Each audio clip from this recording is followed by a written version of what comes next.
Abirami Sekar YouTube channel நேயர்களுக்கு அபிராமி சேகரின் அன்பான வணக்கங்கள். பூர்வ நட்சத்திரத்தில் பிறந்தவங்களுக்கு இந்த 2025 வருஷம் எப்படி இருக்குன்னு பார்க்குறோம்.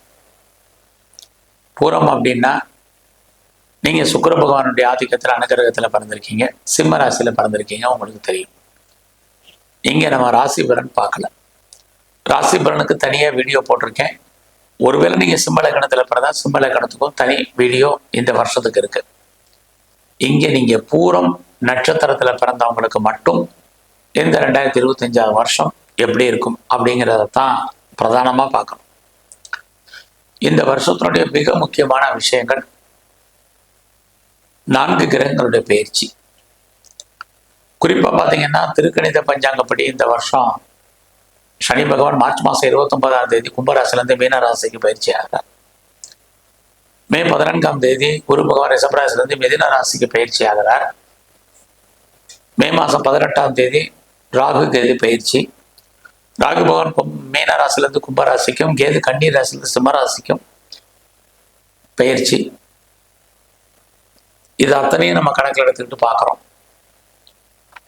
அது மட்டுமல்ல, எப்பயுமே ஒரு அடிப்படையான விஷயம், ஏதாவது ஒரு கிரகம் நமக்கு நன்மையை செய்யும் பொழுது இன்னொரு கிரகம் பாதகமான பலனை செய்யும்.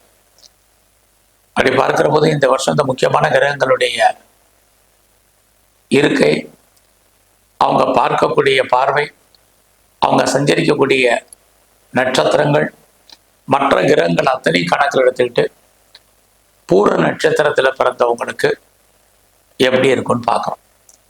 இந்த வருஷத்துல முதல்ல பார்க்கறது நம்முடைய பண வரவு, பொருள் வரவு, அதிர்ஷ்டம், சம்பாத்தியம் எப்படி இருக்கு.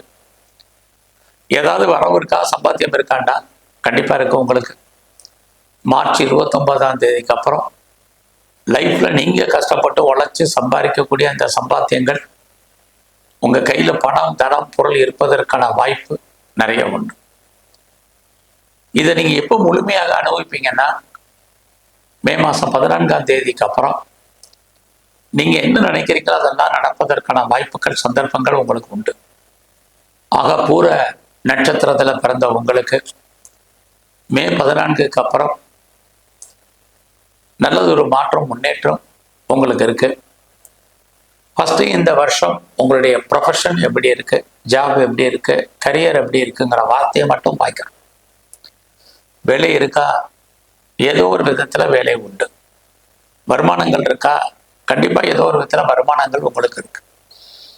இந்த வருஷத்தினுடைய ரொம்ப முக்கியமான விஷயமே, நீங்கள் எந்த சர்வீஸில் இருந்தாலும் சரி, இங்கே வேலைன்னா நீங்கள் அரசு உத்தியோகத்தில் இருந்தாலும் சரி, அல்லது பிரைவேட் கம்பெனியில் இருந்தாலும் சரி, ஒரு ரெப்யூட்டட் கன்சர்னில் இருந்தாலும் சரி, எம்என்சியில் இருந்தாலும் சரி, எதில் இருந்தாலும் சரி, உங்களுடைய ப்ரொஃபஷனில் இந்த வருஷம் மிக மிக மிக கவனம். அதுலேயும் மே மாதம் 14ஆம் தேதிக்கு அப்புறம் வேலையில் கவனமாக இருங்க.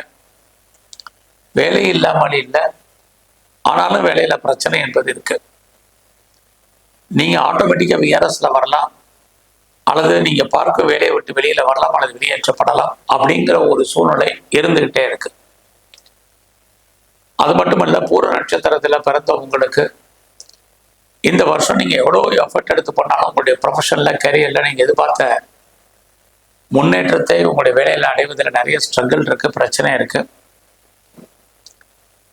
ஒரு பக்கம் உங்களுடைய கொலீக்ஸ் உங்களுக்கு பெரிய லெவலில் சப்போர்ட் பண்ணுற மாதிரி இருக்கும் உங்கள் வேலையில், ஆனால் அது சப்போர்ட்டிவாக இருக்காது. உங்கள் வேலையில் உங்களுடைய சக தொழிலாளர்கள் மட்டுமல்ல, உங்களுடைய ஆஃபீஸர்ஸ், ஹையர் அஃபீஷியல் ஆஃபீஸர்ஸ் யாருமே கோஆப்ரேஷன் பண்ணுறதுக்கான வாய்ப்புகள் இல்லை. அதனால் நீங்கள் ஏதோ ஒரு விதத்தில் வேலையை விட வேண்டிய சூழ்நிலைகள் இப்படி தான் இருக்குது. ஆகையினால நீங்கள் பொறுமையாகவும் நிதானமாகவும் இருங்க. அவசரப்பட்டு நீங்கள் பார்க்கும் வேலையை விட வேண்டாம், வேறு கம்பெனிக்கு பேப்பர் போட வேண்டாம். இதெல்லாம் தான் இந்த வருஷத்துல ரொம்ப முக்கியமான விஷயம். ஆக வேலையில தான் உங்களுக்கு இந்த வருஷம் ரொம்ப கான்சென்ட்ரேட் பண்றதுக்கான வாய்ப்புகள் இருக்க வழியா. இந்த வருஷத்துல நீங்க ஏதாவது பிஸ்னஸ் பண்றீங்கன்னா மே 18க்கு அப்புறம் உங்களுடைய பிஸ்னஸ் ஓரளவுக்கு நல்லா இருக்கும். அதே உங்களுடைய பிஸ்னஸ்ல நீங்க யாரையாவது பார்ட்னர்ஷிப்பை சேர்த்து தொழில் பண்றீங்க அப்படின்னா பார்ட்னருக்காகவும் நீங்க சேர்ந்து உழைக்க வேண்டிய சூழ்நிலைகள் உங்களுக்கு இருக்கு. அது மட்டுமல்ல, நீங்க பிஸ்னஸ்ல ஏதாவது சிறு தொழில், சுய தொழில், வீட்டில் வச்சுக்கிட்டு பண்ணக்கூடிய தொழில், அல்லது ஆன்லைன்ல பிஸ்னஸ் பண்றீங்க, அல்லது பிளாட்ஃபார்ம் பிஸ்னஸ் பண்றீங்க அப்படிங்கிறவங்களுக்கு எல்லாருக்கும் மே 14ஆம் தேதிக்கு அப்புறம் உங்க பிஸ்னஸ்ல நீங்க மிகப்பெரிய ஏற்றம், முன்னேற்றம் உங்களுக்கு இருக்கு. அது மட்டும் இல்லை, நான் உற்பத்தி சார்ந்த துறைகளில் இருக்கிறேன், மேனுஃபேக்சரிங் லைனில் இருக்கிறேன், ப்ரொடக்ஷன் சைடில் இருக்கிறேன் அப்படிங்கிறவங்களுக்கெல்லாம் இந்த வருஷம் ஓரளவுக்கு பரவாயில்ல, லாபம் இருக்கு. எனக்கு திருமணம் உண்டா அப்படிங்கிறவங்களுக்கு, இது வரைக்கும் திருமணம் நடக்காதவங்களுக்கு திருமணம் உண்டு. எப்போ உண்டு? மே 18க்கு அப்புறம் உங்களுடைய மன வாழ்க்கை மகிழ்ச்சிகரமாக இருக்கும். அதுக்கு முன்னாடி உங்களுக்கு காதல் விஷயங்கள் இருந்தால் உங்களுடைய லவ் சக்ஸஸ்ஃபுல் ஆகும். லவ் சக்ஸஸ் ஆகி அது மேரேஜில் முடியும். இதுவும் இந்த வருஷம் உங்களுக்கு பாசிபிலிட்டிஸாக இருக்கு.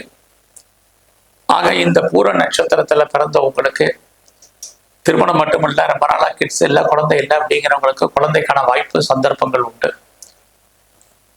குழந்தைகளால் உங்களுக்கு மகிழ்ச்சி, குழந்தைகளால் நட்பலன். ரொம்ப நாளாக குழந்தைக்காக ட்ரீட்மெண்ட் எடுத்தோம், ட்ரீட்மெண்ட் சக்ஸஸ் ஆகாதவங்களுக்கு நல்லது நடப்பதற்கான சூழ்நிலைகள், இது அத்தனையும் மே 14க்கு அப்புறம் உண்டு. ஆக பூர நட்சத்திரத்தில் பிறந்த நீங்க ஏதாவது கலைத்துறையில் இருந்தீங்கன்னா புகழ், அந்தஸ்து, வருமானங்கள் இந்த வருஷம் ஹை லெவலில் கூடும். நீங்க பெரிய லெவலில் ஷேர்ஸில் இன்வெஸ்ட்மெண்ட் பண்றீங்க, ஏதோ ஒரு விதத்தில் ட்ரேடிங் பண்றீங்க, ஆன்லைன் பிஸ்னஸ் பண்றீங்க, தெய்வ அனுகூலத்தில் அது எல்லாமே நார்மலா இந்த வருஷம் உங்களுக்கு இருக்கு. இந்த வருஷத்துல உங்களுக்கு வேலையில தான் பிரச்சனை இருக்கு. ஆனா அதே சமயத்தில் உங்களுக்கு பெரிய லெவல்ல கடன் இருக்குங்கிறவங்களுக்கு கடன் குறையும். பெரிய லெவல்ல எனக்கு நோய் இருக்கு, தீர்க்க முடியாத பிரச்சனைகள் இருக்கு, உடல் ஆரோக்கிய குறைவு உண்டுங்கிறவங்களுக்கு நீங்க ஏதோ ஒரு விதத்தில் நோயிலிருந்து விடுபடுவதற்கான சந்தர்ப்ப சூழ்நிலைகள் கிரகங்கள் உங்களுக்கு உருவாக்கி கொடுக்கும். ஆக இந்த பூர நட்சத்திரத்துல பிறந்தவங்களுக்கு இந்த வருஷத்தை பொறுத்த வரைக்கும் குடும்பத்தில் ஏதாவது ஒரு புது வரவுகள் வருவதற்கான வாய்ப்புகள் உங்களுக்கு நிறைய இருக்கு. அதோட உங்களுக்கு ரொம்ப நாள் அவுட்ஸ்டாண்டிங் பணங்கள் எதுவும் வராமல் இருந்தால் அந்த பணங்கள் வரும். இதுவும் இந்த வருஷம் இருக்கு. இந்த வருஷத்துல உங்களுடைய மேரிட்டல் லைஃப்பை பொறுத்த வரைக்கும் நார்மலா இருக்கும். நீங்க செகண்ட் மேரேஜுக்கு ட்ரை பண்றவங்க தாராளமா ட்ரை பண்ணுங்க. நீங்க ஒன்றுக்கு மேற்பட்ட இடத்துல பிஸ்னஸ் பண்றீங்கன்னா உங்க பிஸ்னஸை மெயின்டைன் பண்ணுங்க. யாருக்கும் இந்த வருஷம் பெரிய லெவலில் கடன் கொடுக்காதீங்க. அந்த பணம் திரும்ப வருவதற்கான வாய்ப்புகள் இல்லை. உங்களுடைய உழைப்பு மற்றவருக்கு லாபம், உங்களுக்கு பிரயோஜனம் இல்லை. உங்க பணம், பொருள் ஒரு பக்கம் லாக் ஆகும், இன்னொரு பக்கம் வராத பணங்கள் வரும். ரெண்டும் கலந்து நடக்கும். எல்லாவற்றுக்கும் மேலாக யாரெல்லாம் பெர்மனன்ட் ப்ராப்பர்ட்டிஸ் வாங்கணும்னு ஆசைப்பட்டீங்களோ, சொந்தமாக இடம், மனை, வீடு, வண்டி, வாகனங்கள் சகலமும் வாங்குவதற்கான வாய்ப்புகள் இந்த வருஷம் இருக்கு. இந்த வருஷத்துல நீங்க பண்ணக்கூடிய முயற்சிகள் அத்தனையும் ஏதோ ஒரு விதத்துல தெய்வான குலத்தால் சக்சஸ்.